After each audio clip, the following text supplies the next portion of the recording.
In the summer of 1872, the Whitfield family arrived in a small town on the rocky coast of Maine. The air carried the smell of salt and pine, the harbor rang with the sound of gulls, and the narrow cobblestone streets bustled with fishermen, merchants, and weary farmers. To the townsfolk, the Whitfields seemed at first no different from the countless families who had come seeking peace, land, and a modest chance at survival. But, as often happens in small towns, every arrival was carefully watched, every newcomer quietly measured. The father, Thomas Whitfield, was a tall man hardened by years of labor in the inland farms of Massachusetts. His wife, Abigail, carried herself with quiet dignity, though her tired face hinted at a life of sacrifice. But it was their daughters, Eleanor, Margaret, and Clara, who drew the first murmurs of attention. Eleanor, the eldest at 19, was composed and intelligent, her eyes sharp with a thoughtful intensity. Margaret, just 17, carried a gentle grace, her hands often busy with sewing or sketching. Clara, the youngest at 15, was more lively, with a curiosity that seemed to burn even when she said nothing. The Whitfields rented a small farmhouse on the edge of town, a modest white structure with weather-beaten shutters and a struggling garden that would soon need their care. Neighbors offered cautious welcomes, delivering baskets of bread or lending tools for the garden. Yet, even in these first weeks, something about the sisters unsettled those who observed them closely. While most families retired early after days of fishing or farming, the Whitfield household glowed with lamplight long past midnight. Farmers riding to the docks before dawn reported seeing the girls awake in their windows, moving quietly, reading or walking outside under the moon. At first, people dismissed this as adjustment to new surroundings. After all, traveling to a new town was unsettling, and perhaps the girls simply had restless habits. But as days stretched into weeks, a pattern became impossible to ignore. The sisters never seemed to sleep. No one in town could recall seeing them drowsy, nor did they bear the marks of sleeplessness. No sunken eyes, no weakness, no wary stumbles. Instead, they appeared alert, energetic, and strangely unchanged, as though their bodies required no rest. Whispers began, as they always do. Some claimed the girls were touched by God, gifted with unending wakefulness to serve a higher purpose. Others muttered darker thoughts, that no human could live without sleep, that perhaps the Whitfield girls had made some secret pact. In 1872, science was still a fragile thing in small towns, and mysteries of the body often slipped quickly into the realm of superstition. But within their home, the Whitfields tried to keep life as ordinary as possible. Thomas rose before the sun to work the land. Abigail busied herself with baking and tending to their modest farm animals, and the sisters filled their endless nights with activity. Eleanor would sit by candlelight, filling notebooks with translations of books she borrowed. Margaret sewed with remarkable precision, her garments neat enough to rival those sold in the finest stores. Clara would roam the fields, stargazing, collecting wildflowers, or whispering stories she imagined into the night air. Though the family carried themselves with humility, the townsfolk could not shake their unease.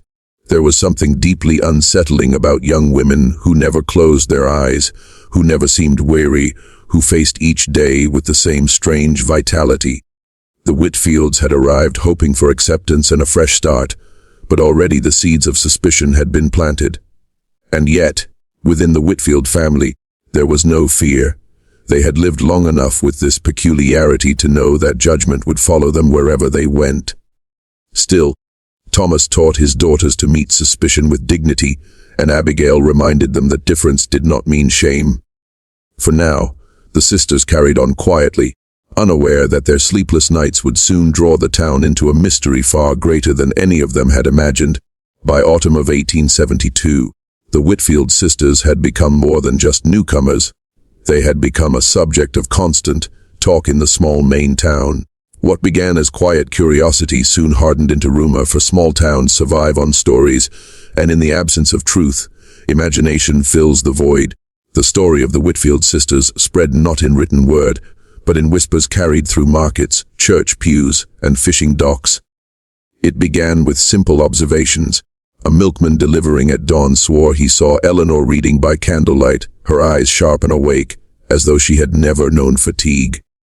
A fisherman, Returning late from the sea, noticed Clara walking the fields barefoot under the moon, whispering to herself as though speaking to the stars.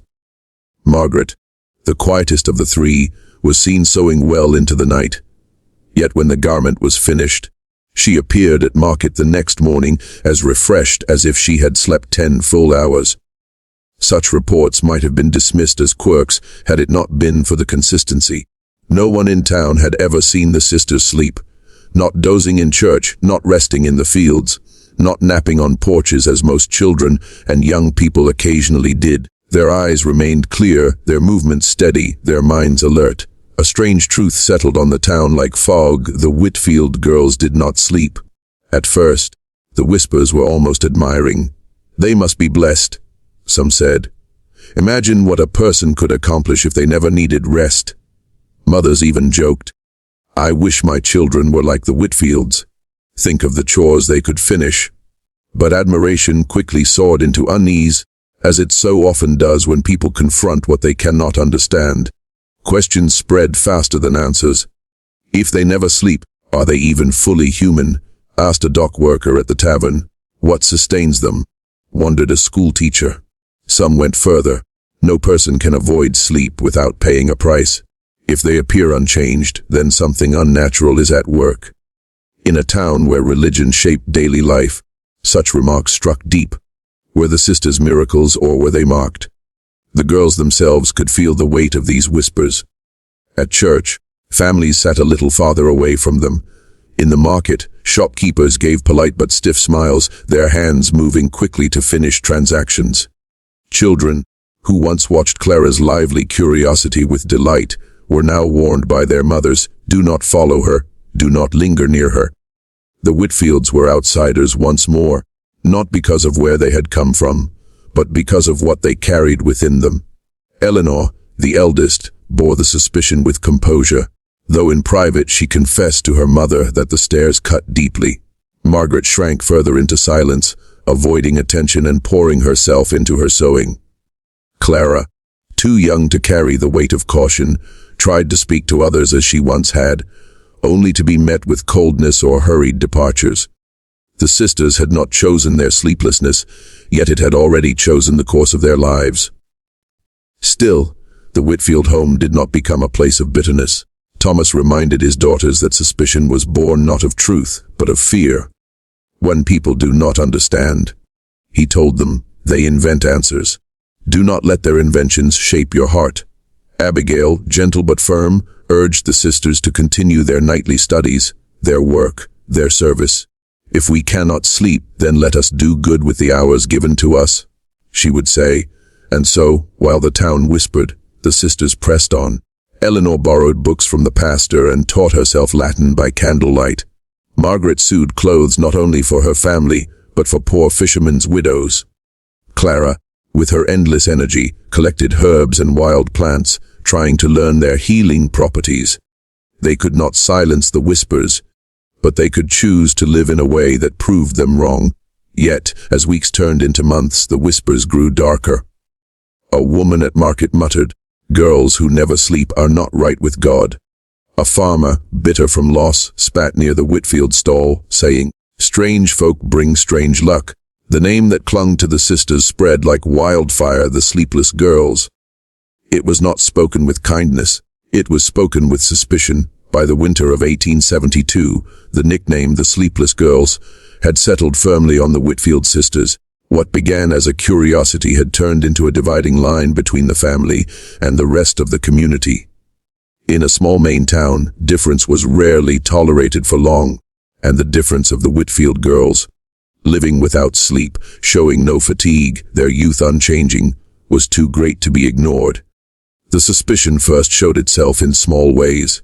Shopkeepers, who had once greeted the family with warm smiles, began to serve them quickly, avoiding conversation. Neighbors who had offered bread and assistance upon their arrival now crossed the road to avoid passing their gate. The church pews, once open to all, now had gaps around the sisters as though invisible walls had been built. What hurt most was not the open words of suspicion, but the silence. The quick glances exchanged, the hushed voices that stopped the moment the sisters entered a room. Eleanor, sharp-eyed and perceptive, noticed it most. Margaret, more sensitive, carried it quietly in her heart, her hands trembling as she sewed late into the night. Clara, still young and spirited, did not fully understand the depth of the town's unease. But even she began to notice how children were pulled away when she approached, how laughter stopped when she drew near. The medical men of the region only deepened the mystery. Twice, Thomas Whitfield invited physicians to examine his daughters, hoping that a scientific explanation might clear their names. The doctors listened to the girls' hearts, checked their eyes, asked questions about their habits. They found no illness, no fatigue, no evidence of harm. Strange indeed, one remarked, shaking his head, but not a curse. Simply a condition of nature we cannot yet explain. But such reassurances carried little weight in a town where superstition whispered louder than science. It was not long before darker rumors began to grow. Some suggested the sisters were not truly human but changelings, their sleeplessness proof of something unnatural. Others muttered that their unaging faces were signs of sorcery, that they had bartered with forces beyond the church. Even practical men, fishermen hardened by storms, farmers who prided themselves on reason, began to avoid the Whitfield land, as though mere contact might invite misfortune. The Whitfields, however, refused to be broken.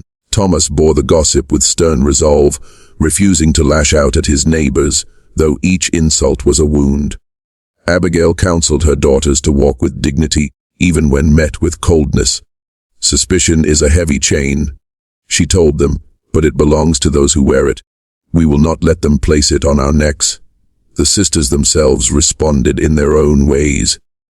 Eleanor fought back with learning, spending her endless nights reading, writing, and teaching any child brave enough to visit. Margaret poured her energy into sewing clothes for the poor, her quiet way of proving her worth. Clara continued to care for the sick animals she found in the woods, showing compassion where others showed none. They could not control what was said about them, but they could control how they lived. Still, the suspicion weighed heavily. For every kind act there were whispers of hidden motives.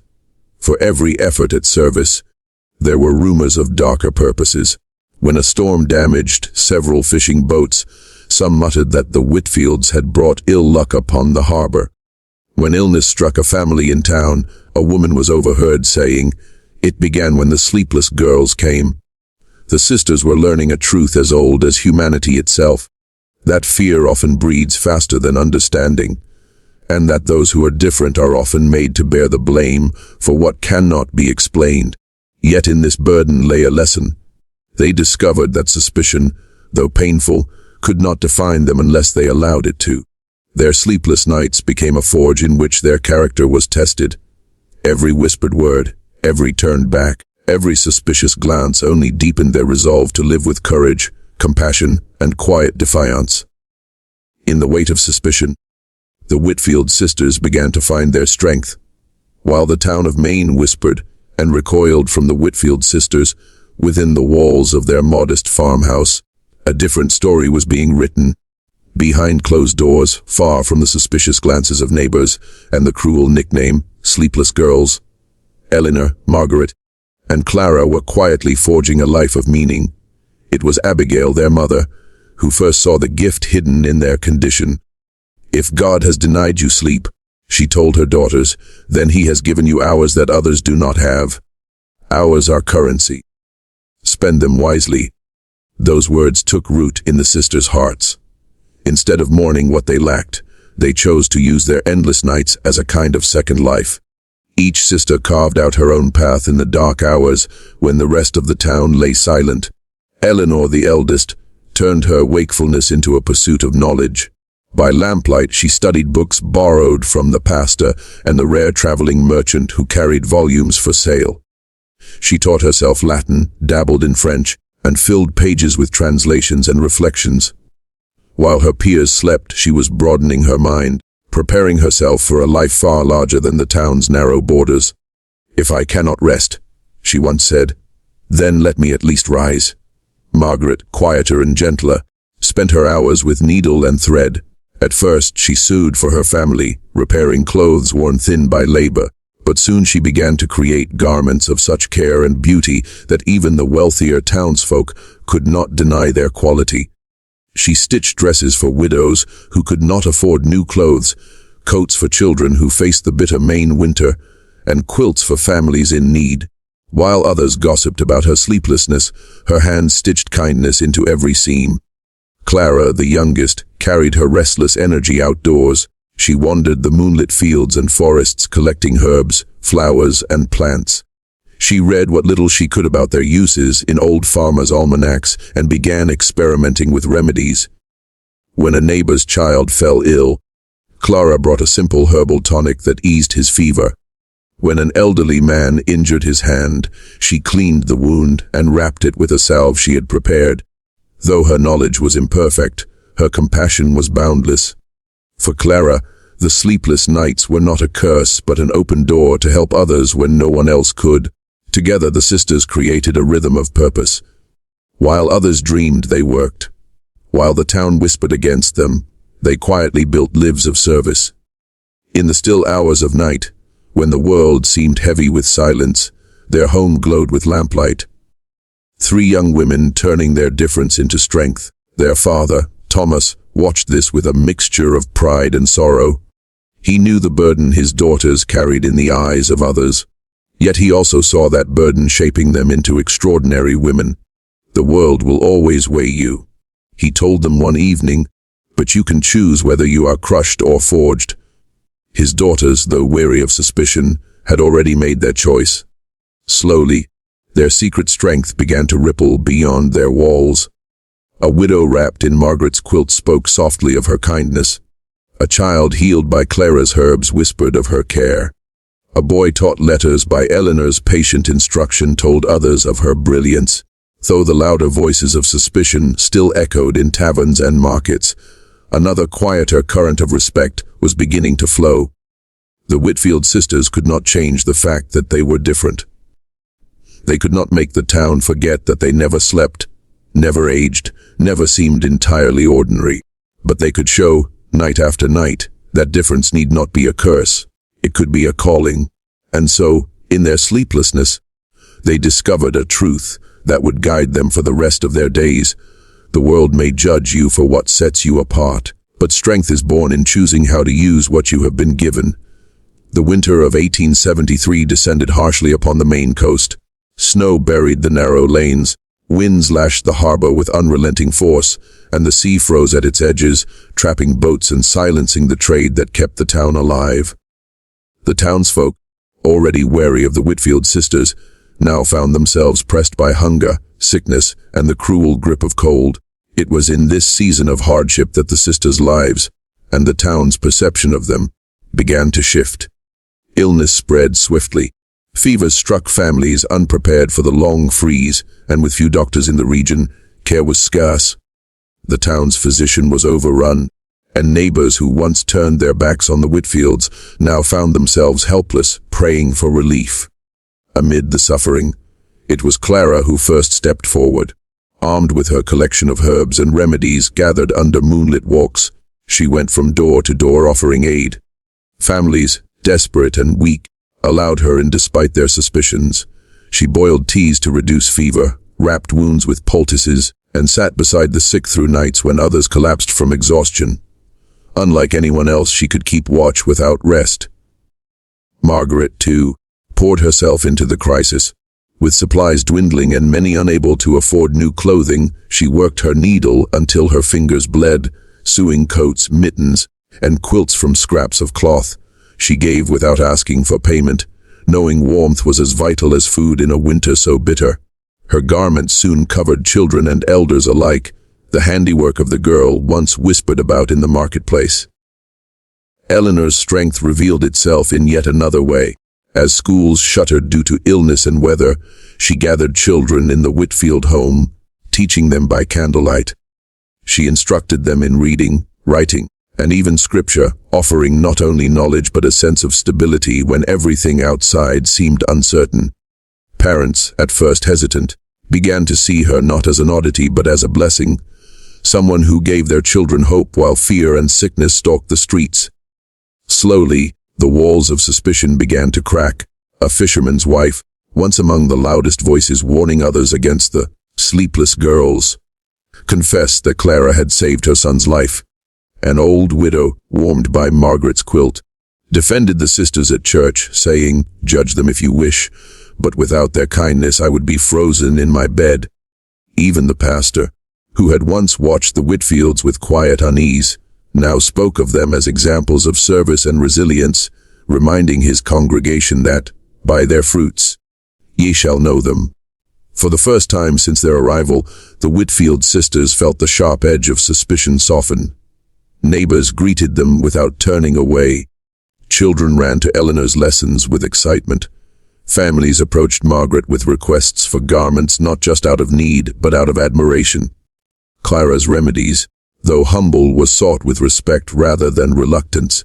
The turning point did not erase all fear. Old superstitions lingered, and some still muttered that no natural human could live without sleep. Yet the balance had shifted. The sisters were no longer seen only as strange and dangerous. They were also seen as necessary, valuable, and, perhaps most importantly, good. In private, Eleanor recognized the irony. "It took sickness for them to see us," she told her sisters one night as they sat by the fire. "Our difference was once their reason to hate us. Now it is the reason we can help." Margaret, her hands still busy with a half-finished coat, answered softly, "Perhaps that is the lesson. We were given this burden not for ourselves, but for them." Clara, gazing out the frosted window at the moonlit snow, whispered, "If this is our purpose, then I am glad we never sleep." The Whitfield sisters had not changed their condition, nor had they explained the mystery of their sleeplessness. What changed was how they chose to use it, and how, in the darkest winter, the town could no longer deny the light they brought. The turning point had come. From whispers of fear to murmurs of gratitude, the story of the sleepless girls began to be rewritten. Years passed after that bitter winter of 1873, but the memory of it never faded from the people of the Maine town. It was in those months of sickness and hunger that the Whitfield sisters ceased to be curiosities and became something far greater, examples of endurance, compassion, and quiet strength, though their mystery remained unsolved. Why they never slept, why they never seemed to age, the impact of their lives could not be denied. The town, once quick to whisper and judge, slowly came to see the sisters not as cursed, but as extraordinary. When sickness struck again, it was Clara who was called first, her herbal remedies valued as highly as any doctor's prescription. Margaret's garments became a source of pride and comfort, her quilts passed down from mother to child as symbols of care in hard times. Eleanor's late-night lessons gave rise to children who might otherwise have grown without education, some of whom later became teachers and leaders themselves. Still, not everyone shed their suspicion. There were always a few who looked at the sisters with unease, who could not reconcile their sleeplessness with the natural order of life. Yet even those voices grew quieter as gratitude outweighed fear. The sisters had taught the town a lesson not through arguments or explanations, but through action. Their sleepless nights had become a kind of offering, spent in service to others rather than in bitterness or isolation. The legacy they left was not written in books or recorded in great histories, but in the lives they touched. A fisherman's son, once saved from fever by Clara's care, grew up to recount how the sleepless girl gave him another chance at life. A widow, wrapped in Margaret's quilt, told her grandchildren that kindness could be stitched into fabric. A whole generation of children remembered Eleanor's steady voice teaching them letters when the world outside was dark and uncertain. The Whitfield sisters never sought recognition. They lived quietly, their farmhouse still glowing with lamplight when the rest of the town slept, their footsteps still pacing fields under the stars. They bore no resentment for the suspicion they had once endured. Instead, they carried themselves with dignity, embodying the belief that strength lies not in changing how others see you, but in choosing how you respond to what life has given you. By the time the sisters were grown, the name, Sleepless Girls, no longer carried only suspicion, it carried respect. To the people of the town, the Whitfields had become a reminder that difference was not always danger, and that what sets one apart can, if embraced with courage, become a gift. Their lesson endures beyond the narrow lanes of their Maine village. It is a lesson for every generation that follows. We cannot always choose the burdens we bear. Some carry sleepless nights, others carry lost poverty or illness. But what defines us is not the weight of the burden. It is the way we carry it. The Whitfield sisters never solved the riddle of their lives. They never discovered why they never slept, why time seemed gentler to them than to others. Perhaps the mystery was never meant to be solved. Perhaps the meaning was not in the cause, but in the choice they made. They transformed their sleeplessness into service, their difference into strength, and their suffering into a legacy of compassion. Even now, the story of the Whitfield sisters lingers like the memory of lamplight glowing in the dark. It reminds us that what isolates us can also connect us, that what others call weakness can be the very source of our strength, and that no matter how heavy suspicion, ridicule, or fear may weigh upon us, dignity and service can outlast them all. That is the lesson they left behind. We are not defined by what makes us different, but by what we do with it.